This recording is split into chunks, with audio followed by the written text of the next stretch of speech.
All right, everybody, welcome to a brand new, incredible episode of Spiritual Asshole. I'm so excited to be joined by Howard Falco. He is a mental strength coach and author of the new book, Invincible, The Mindset of Infinite Potential and the Secret to Inevitable Success. Howard, how are you?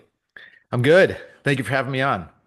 All right, so when you think of someone who's invincible, who's the first person that comes to mind? Because my answer used to be Jimmy Carter, but not anymore. Dude, live to be You know 100. what? That's actually a great answer. Oh, I really? mean, Oh, you think, great. oh, yeah, because if you think of someone who is the ultimate humanitarian, who gave the fullest of his heart to the world every single day of his life to the day he passed away, that is an invincible mindset. Didn't Yeah. let any of the negativity and all the darkness of the world that tried to, he just avoided it all and just was who he is or who he Yeah. was. Um, it's a great answer. I love it. Okay, that's great. Yeah, because my other answer, I thought about Michael Jordan, but then I was like, there's parts of his. I Yeah. thought, you know what I mean? I don't think his personal life exactly been invincible, but you know what I Well, mean? it depends on the way you look at what you think morality is, right? I mean, everybody's. I mean, as long as he's not hurting people, I mean, he can do whatever he Yeah. wants with what he's created. But from a sports perspective, yeah, that's as close to invincibility as you're going to get in the sports world, or at least at the top tier of 0.0000001% of athletes in the world. Yeah. So you also said if we knew how powerful you were, you would never stop smiling. Is this why clowns have all the power?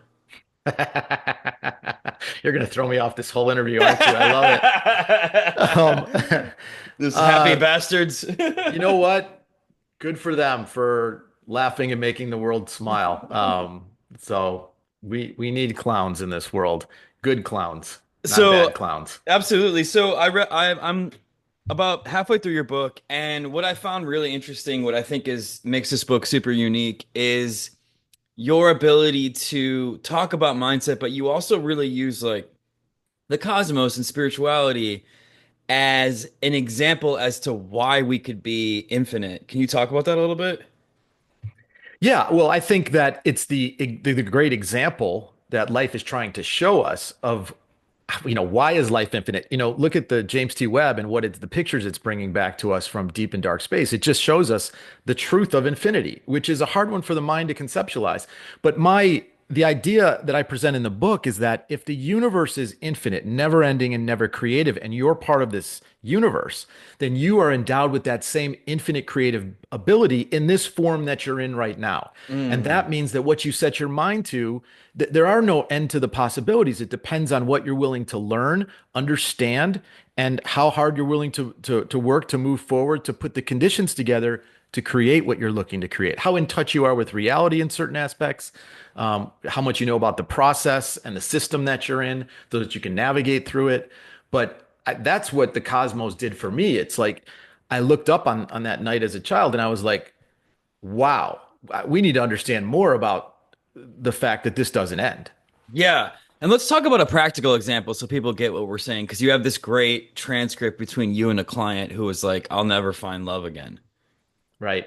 That was awesome. And you were like, okay. Thanks. Yeah, can you talk about that? That was great. Sure. Yeah. I mean, well, this idea we get in our heads these limiting beliefs, right? We have a bad experience and the mind's geared to protect us and it doesn't want us to experience pain anymore. So in the effort to keep us from being vulnerable and putting ourselves out there again and maybe experiencing pain, it says, I'll never find love again. And that's an easy way to shut it off so you don't have to be vulnerable. But the truth is, there have been millions of people that have gone through horrible things in relationships and found love and became really happy. And that's what I'm encouraging the reader to do is just begin to open back up to that field of possibilities, honoring yourself, believing that you're worthy of it, because the universe works on our truth.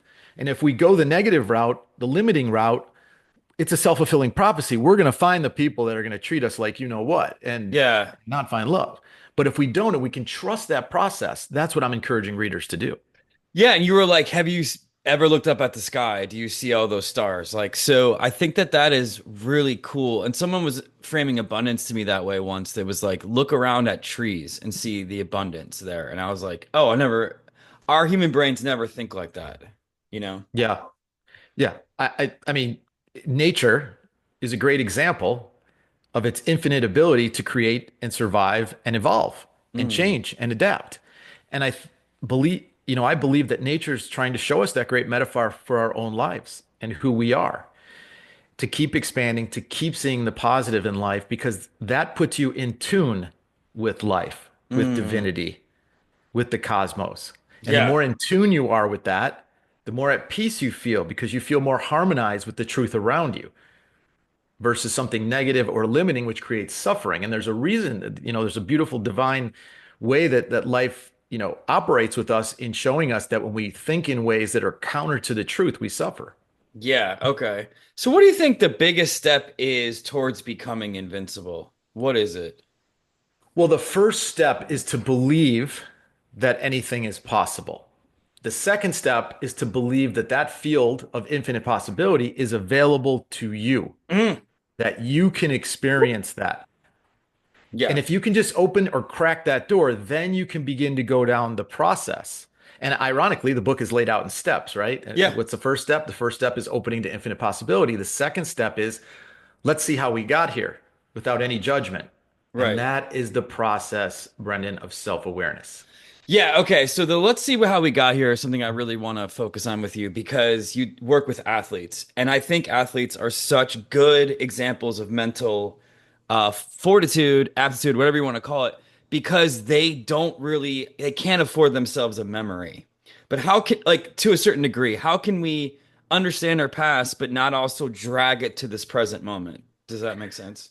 Yeah, by understanding the truth that every single moment is distinct and unique. Okay.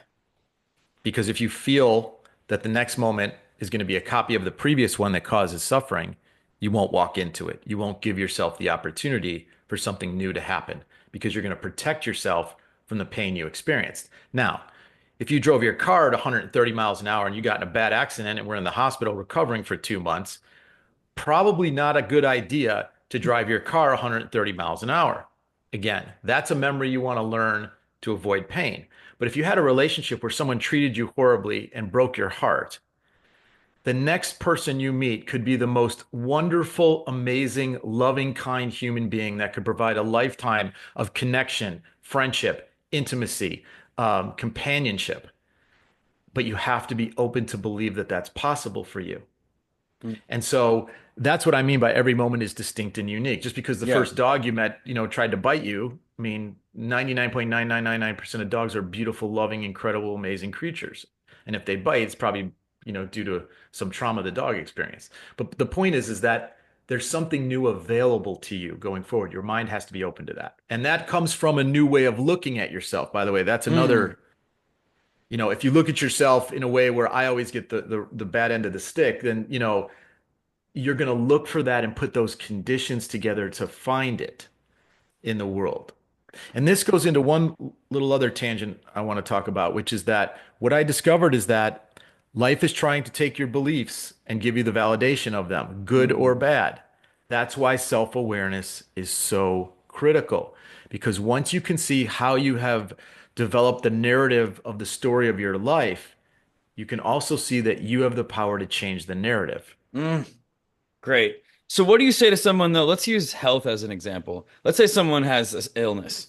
And every minute, not every minute, but multiple times throughout the day, they're telling themselves that they're sick. What would you say to that person? And this could apply to wealth too. I'm broke, whatever it is. What would you say to that person to not bring that memory of the past now? So it's about having the most optimal state of mind, getting to a place of invincibility. Okay. And so what I would say to them is you don't have an illness. You have had an illness Mm, up to this moment. Now, that doesn't mean you may still have it going forward. You may not. But don't consecrate the belief to the creative moment because you can't catch the moment, right? So why would you say I have an illness? How about now? How about now? How about now? Right? You're always going to try and the ego likes to lop onto a story and say this is what I have. So the first step would be just to say I have had an illness. That opens the moment up to the potential of something different entering your mind, your body, your spirit, your experience. That would be number one. Number two, I would say to put your mind on the outcome that you're looking for best, the mm, healing. And as you put your mind on that outcome, to visualize it, but also to believe that you are worthy of experiencing health. And that's where it digs into more of the self-love, self-compassion, self-respect. That's where the deep dive in self-awareness goes, because when you heal the mind, I believe it gives you the greatest opportunity and probability to heal the body. But it has to start with a mindset of who you are. Hmm. Have you always been like this? No. I mean, obviously that the experience I had of the expansion of my own mind shifted everything for me. But I was always a positive person. I Yeah. was always a kind person, a compassionate person, a loving person. But this experience of the greater truth of existence and how it all works blew the doors off of that. And So, then we're talking about the moment you went in the lake moment, right? well, the lake moment That was when I looked younger. up sky was the first moment that I had some existential questions when I saw like, wow, Yeah. there's something bigger to understand that's above our head every single night, by the way. Yeah. Um, but that sent me on a journey to seek, to ask questions and look for answers. The experience at 35 was the opening to those answers, or 99.999% of them. I'll never say I have them all, but Yeah. I So truly. you had this profound moment. So that where you got all the answers or they started coming in. Were all the Yeah. answers try DraftKings?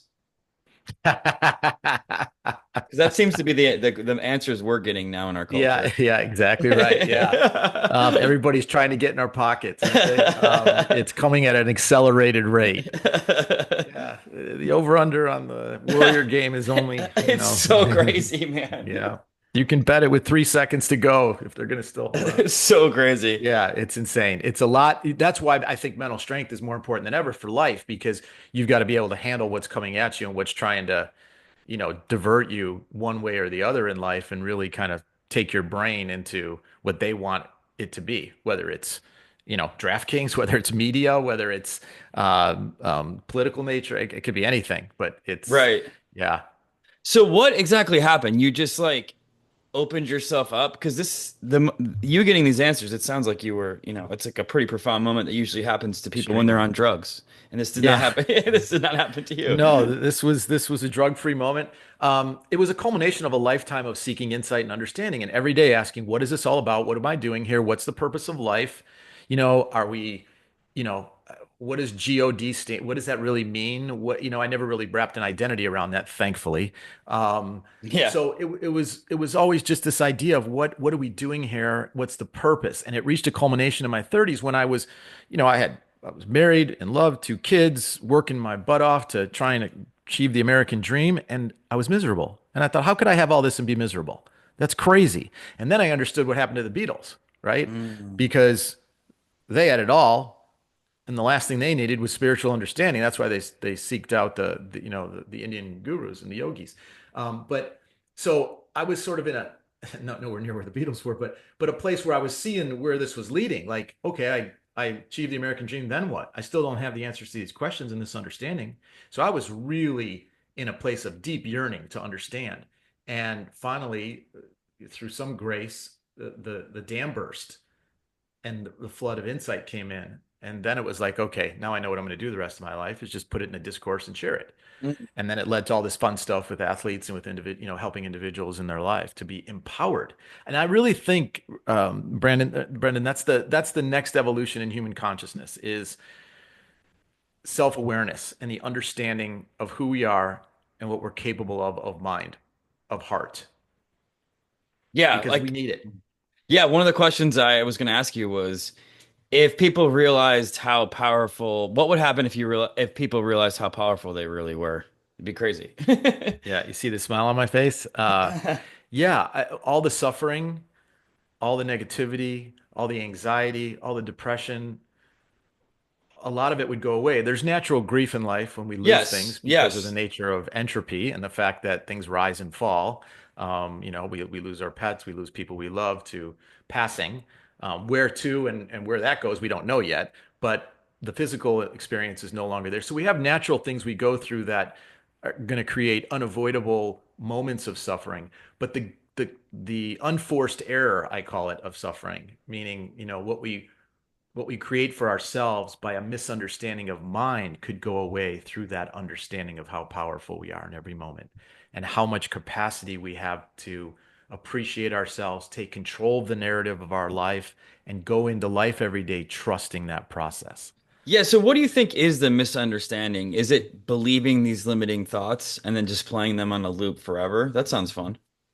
Yeah, right. Yeah, well, it sounds fun, but millions and millions of people across the world do it every I single mean, day because I've been in yeah, session with them, and we each have moments. I'm not immune. We each have 100%. moments to those. So, yeah, I think that the key is understanding the true nature of one's perfection Hmm. and the perfection of life with all its craziness, right? All its insanity. Yeah. What is behind that veil? Why is that happening in our view and in our reality? Why are we experiencing it? And it's all to help us move to a greater understanding of who we are. Mm. All right, so you said this great thing that I love. The secret of life is fully owning the narrative of who you are in such a profound way that it has no choice but to give in the experience of to give you the experience of who you believe you are. So that's some I am stuff right there, right? That's Yes. that's the vibe. So a lot of us, we're all tripping up, and I'll caught myself in this too, are seeing it opposite of that. They're seeing it as I'll look at life to have life tell me who I am and have people Right. tell me who I am. So can you talk about like the profound nature of Wow. being able, yeah. That's an interesting way of saying it. I'm glad you brought that up. So I think really truly becoming awake in life is realizing how the thoughts that you have about who you are and the thoughts you have about life are dictating the probabilities for what you create next. Yes. And so one of those thoughts could be, I need the approval of others or others and what they say about me defines who I am, which is a lie. Mm. You have the ultimate supreme authority over how you see who you are. Now, if you need some outside approval, then you're going to have to be aware of how you're perceived, right? I used an example in my previous book, I Am, about someone who wants to be known as a fashionable dresser. Well, if they're good enough in the mirror for themselves, you don't need anybody's approval. You're 100%. done. You're free. But if you want to be known when you go out as someone who's on the edge and looks great and is sharp, um, then you're going to have to understand how what you wear resonates with other people. It's going to be a requirement if you need the approval of others to validate that identity. But if you just want to know that you're okay and that you're good enough, then all you need is yourself. And when it comes to something simple as relationships, that's really important. Now, at some point, you're going to have to know what's attractive and not attractive to the person that you're interested in connecting with, because that's a part of the conditions of that process. But to start off, you have to feel you're good enough as you are, to be comfortable enough in the relationship when you start out talking, to command a sense of confidence, not cockiness, by the way. There's a huge difference in that. Cockiness comes from insecurity and arrogance and delusion. Confidence comes from a sense of knowing that, hey, I like who I am and I'm just going to be myself and let that energy dictate this experience. Yeah. I think another thing that trips us up sometimes is the idea that other people have the talent or like this person has an invincible mindset. Like a lot of people wouldn't actually believe that this kind of success is for them, but yet I find it fascinating then we'll pay millions of dollars to watch people who they think do have this. Like all my Right. friends are going to see Beyonce now, and they're like, Beyonce's such a queen, and I'm like, you're a queen. Like, yeah, she is as well, but like you could be Beyonce, and Beyonce would be the first person to tell you that. But it's crazy how we think like, oh, well, that's not for me. That Right. they're the successful ones. How do we bridge that gap? So, I mean, there's only one Beyonce, but you can be Yeah, your you know what I version mean. of Beyonce. Yeah, you can be your Yeah. version of Beyonce. But the idea is that people have to understand that that has been cultivated over years of work at the highest level in the world of producing, of talent, of dance, of singing, of just getting everything as perfect as it could be to put out there. And now I, I hate to use this term, but I'm going to. It's almost like the emperor's new clothes. It's like there's such an aura about it that she's created in a good way because, and it's not really the emperor's new clothes because she really is a talented person that can sing well. But now the whole aura of who she is takes over the process, because she's created that. Just like a great hitter in baseball, who has a Yeah. track record of being a great hitter, as soon as they step in the box, they already have the edge on the pitcher because they have an aura of who they are. But getting back to your idea is that yes, people, if they can, for what they're trying to accomplish, as long as they understand the road ahead of them and what they're going to have to learn and the talent they're going to have to develop and the confidence that they're going to have in that to be able to move it forward and get the right people around them and put the right energy around them, yes, anybody can achieve what they're trying to achieve if they're willing to go down the road without expectation, but Hmm. because it's who they are and what they love to do. Love Because the it. minute you put an expectation on it, now you got some potential problems. Oh, okay. How come expectation? Because you're thinking far down the road. Is that why? Correct. You're out of the present moment. So stay with the intention of who you are and what you love to do and just do it. And before you know it, you'll be, at the top Mm. of the game. There's a comedian that comes to mind that out of nowhere, that obviously it's in your field, Nate, whatever his name is. Bargatze. Yeah, he's been doing it for years, right? Yeah. I saw some old tape. I'm like, wow, he's been around for a long time. And then all of a sudden, the timing was right. It all gelled. He didn't really change who he was. He just developed and continued to move, and bam, it hit the zeitgeist. Yeah, I used to do shows with him. Yeah. I'm trying to get some of his money. Nate, call me. Nate, call me. No, he's There a you great go. guy. He's a great guy. So Yeah. yeah, I want to go back to identity because I am starting to really realize like this is the step towards manifesting things you really want, the biggest step. So what do you think is step one in changing our identity? Like, how do we do this actually in our lives? Well, I'm glad you asked because the Hmm. step two in the book is, understanding your identity. And how you do that is you have to see how it's come together for you, right? You have to know if you look back at your life to this point with no regret, no guilt, no, this is not about that. This is just about information. You understand how it all came together, which is, and I'll just give the crash course on it. It's three things: your nurturing, which gave you your tolerance for fear or faith, how fast you were picked up from the crib when you were crying, how long you had to cry, any traumas you went through before you were fully conscious. So the Yeah. nurturing had a big impact on your state of mind in general with life and how much gravitate towards or away from trauma. Your personal experiences as you developed an ego and you developed an identity of who you are and you went into the world and you had relationships with boys, girls, you played sports, you whatever you did, you had got grades in school, etc. So that's number two. Your parents, whether they divorced or not, what kind of household you were in. Um, and then the third thing is the sneaky one, which is genetics. And genetics get passed, and they're not just hair color and eye color and skin color, it's our social tendencies. So those three things develop this identity that has put us to where we're at. The question is, how is that identity working for you in terms of where you want to go? And what can you adjust about how you look at yourself in order to increase the belief in what you're capable of, the positive energy you feel about who you are, the love and the compassion you have for who you are? Because in the book, and I don't know if you've gotten to this point or not, there's a scale that shows you how you feel about yourself determines the size and the circumference of your bubble of possibility in life. Oh, woo! I've not gotten that part, but that's so true. So if someone says on a scale of 1 to 10, 10 being I'm perfect, 1 being I hate myself,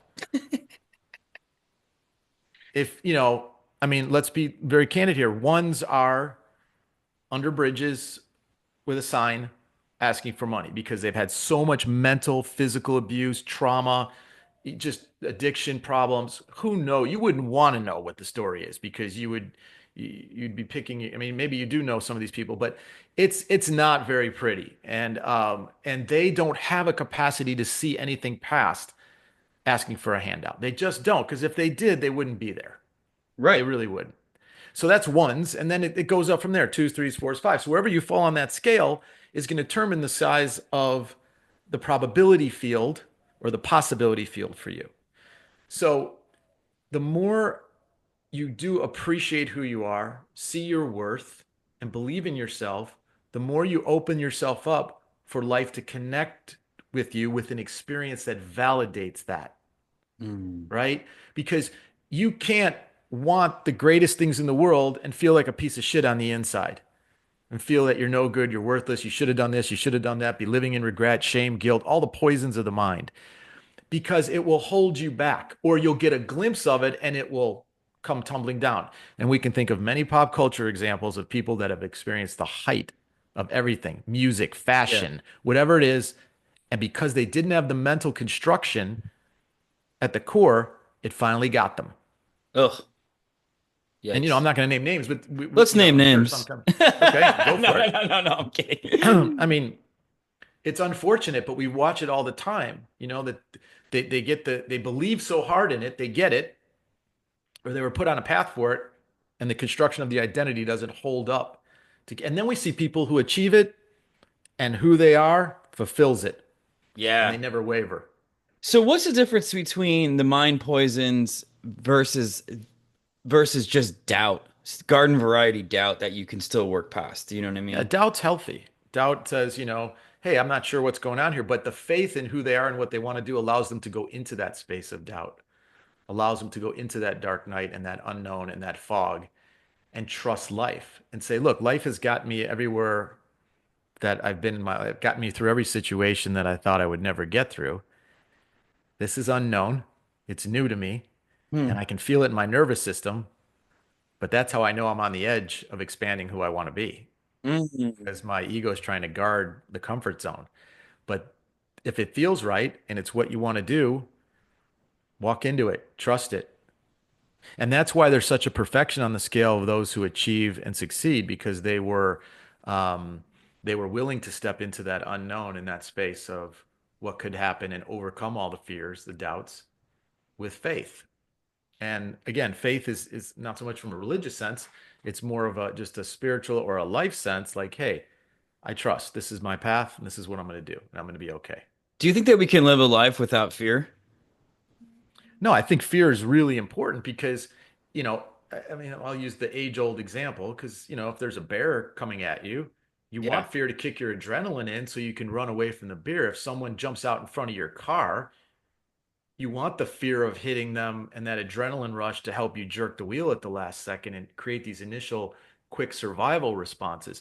So some fear is good, but I think in our culture, we have definitely gotten into runaway fear.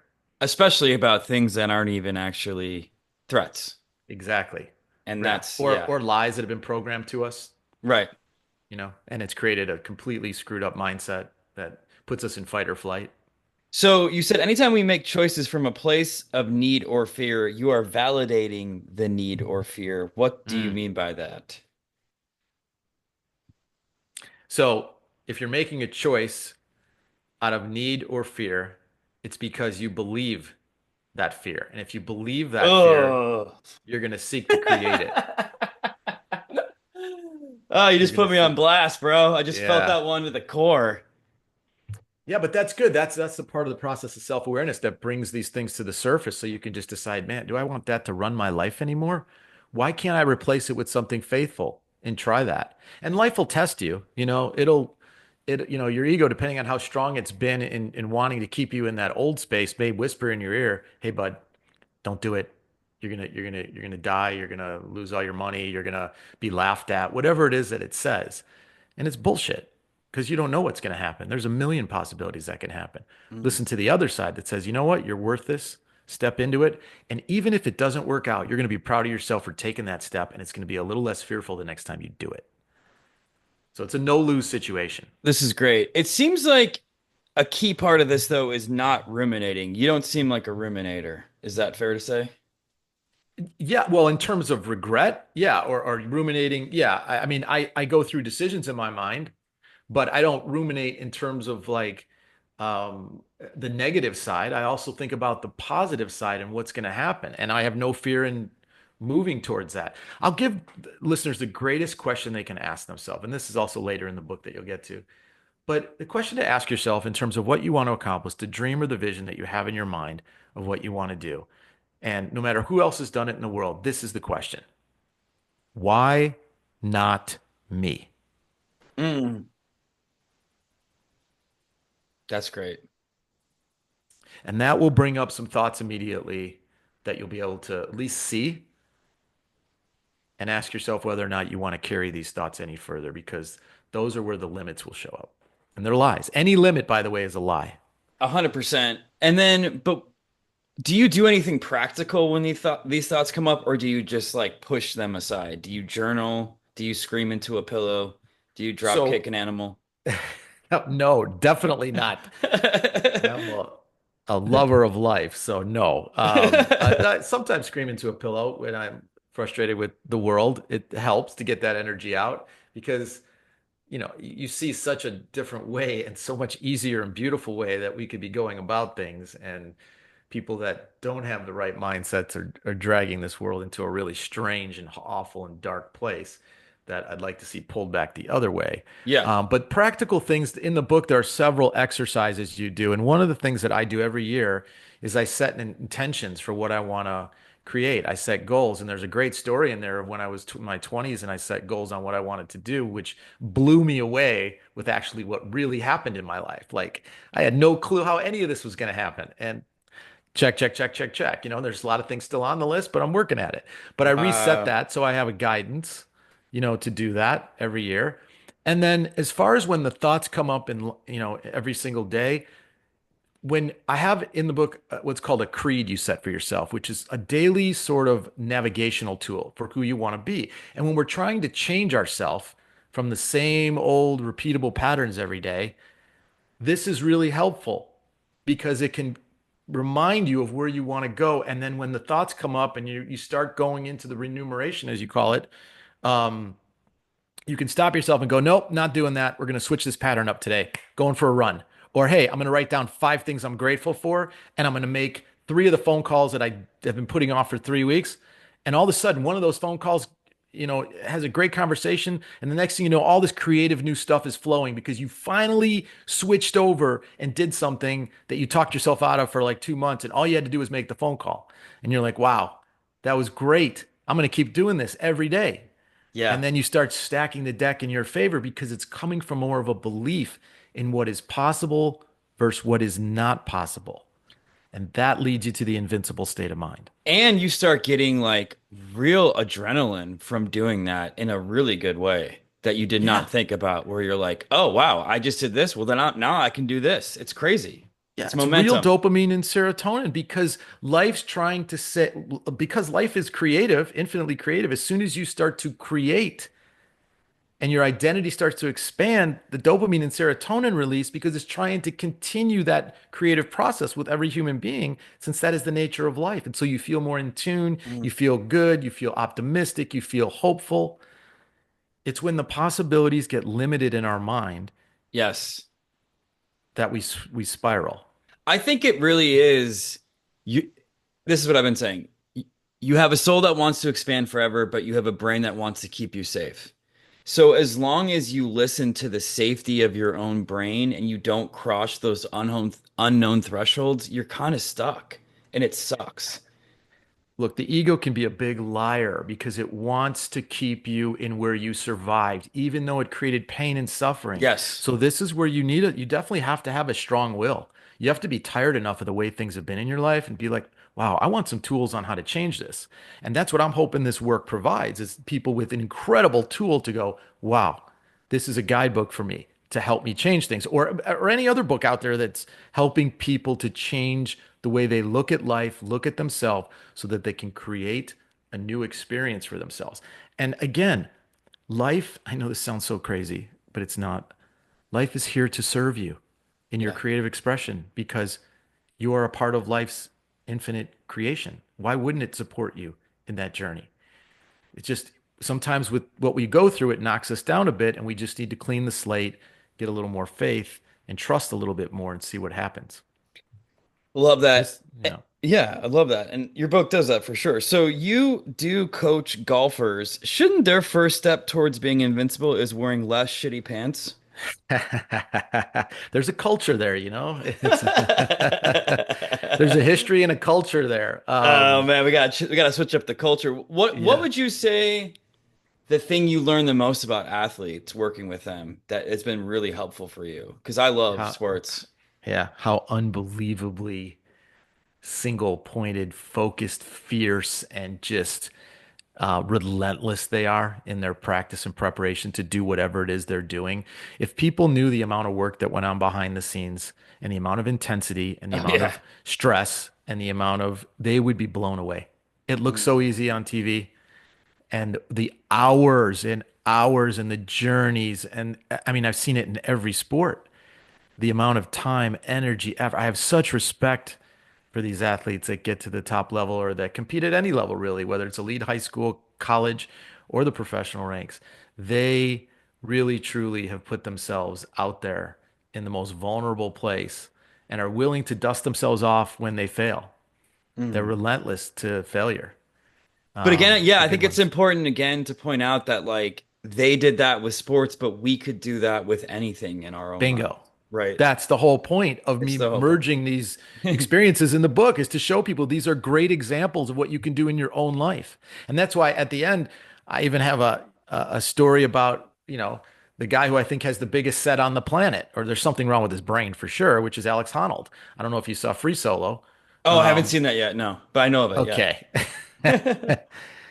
That movie changed my life because when you watch the film, when you're done, everything in life looks a little bit easier.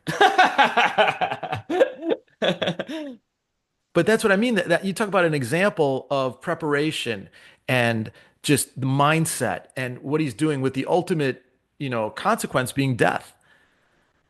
If he made one wrong move, it shows you that truly anything is possible. So that's why athletes are such great examples for us. That's why we watch the Olympics. We love to see the human spirit and the continual expansion of possibilities and breaking records every year. Well, yeah, my Um, favorite part of The Last Dance was when it's the part no one talks about, and they were like Michael Jordan's greatest gift. Michael Jordan's greatest gift is that he always lived in the present moment. And he Bingo. said, Yeah. why would I worry about a shot I haven't took yet? And, Bingo. and it That's was exactly right. so, I was like, guys, this is the secret to life. Like, That's it right there. You got it. it really is. When You I got saw it. that, I'm like, this is the greatest athlete of all time. Did you hear what they just said? This is the literal secret to Yep. life. Yep. If, I have if goosebumps right now. You're right. I mean that part where he's like listening to the music and he's like in the Yep, bed. Yeah. exactly. And Oh, so the reporter's trying to get him to talk about something in the future or something. He's like, yeah, and "Man, I'm in the moment right now. We're enjoying this. yeah, Let me live yeah. in this." Or, he knows how to do that. Mm, He knows how to live in the moment. And that's, again, the whole idea of the book is to get the mindset of people reading it to the present moment because that's where creation explodes, is in the present moment.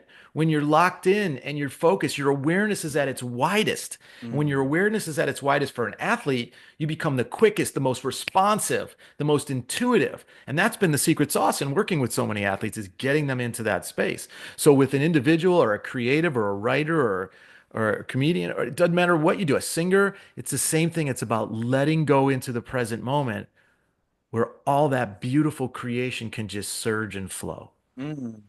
And the rest takes care of itself. All right, last question. I want to play a quick game with you. What do you say to those people who get all this? And sometimes I fall into this category, but I don't want to keep telling that story. They get this, they know it's your mindset, they know you're creating everything, but they still feel stuck. And now they see the patterns of themselves even doing it. It's like you could see it, and you're like, I'm still doing this for some reason.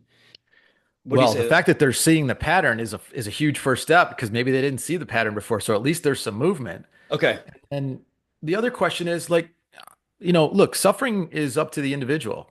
You know how stubborn someone wants to be. I mean, here up front and in their face right now is some of the top. I'm not saying because of me, so let me just, but this work or work like this is some of the most powerful stuff in the universe in terms of like our Absolutely. mindsets. So if you hear this and you still want to stay in suffering, go for it. That's why they say sometimes ignorance is bliss, right? You just, Right. not bliss, but yeah, I mean, how long do you want to suffer? And do you not believe that the universe is talking to you right now? You've asked questions, you've prayed, you've wondered, whatever it is that you do, and here, boom, you're getting some upfront insight from your great podcast over all the podcast episodes you've done and all the wonderful people that put out stuff in the world.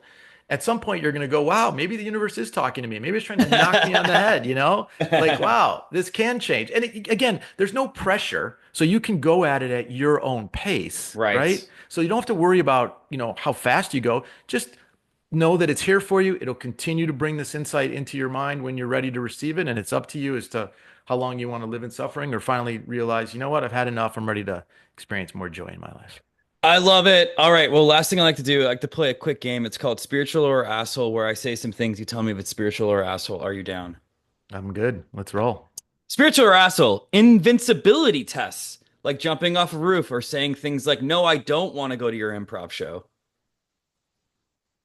Um, Jumping off a roof, delusional, and not tuned with reality. So that would be, unfortunately, that's asshole. Okay. Choosing to not want to go to a show, spiritual. That's a positive thing if you don't want to do that. Love it. Spiritual or asshole? Having professional baseball players walk up music be a recording of them singing very bad karaoke.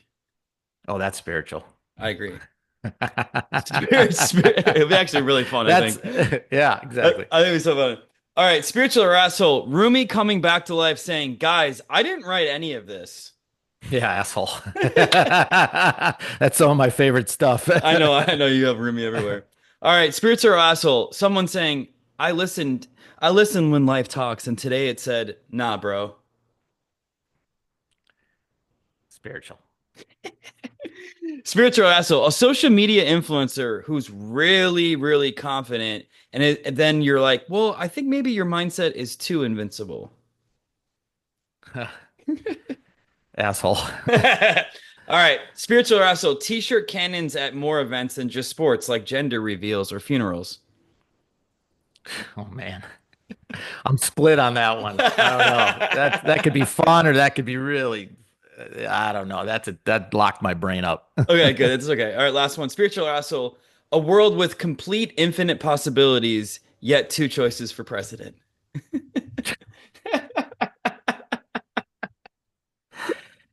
Yeah, I think you know where I'm going to go on that Yeah, one. that's That's pretty asshole, tough. but it's the best we've had so far, and I'm really hoping that something better emerges. But it's got to start with mind first. We got to evolve our consciousness first I to completely get out of agree. this mess. I completely agree. So, last question I ask everybody, if you could tell people one thing to tell themselves all day long, what would it be? That you're perfect just the way you are. And that perfection can change and expand every single day. But it's got to start with the acceptance and the love for the journey that has brought you to this moment. I love that, man. No one's ever said that before. Great job. Thank you. Appreciate it. All right, yeah, the book is out. You want to plug anything else? Talk about it. It's great. No, I mean, just yeah, that Invincible is available on Amazon, Barnes and Noble, any bookstore. You can follow me on Instagram if you like the stuff that I put out. And my website's howardfalco.com. It's all great. This was awesome, man. Thank you so much. Thank you for having me on. Really appreciate it. This was really fun.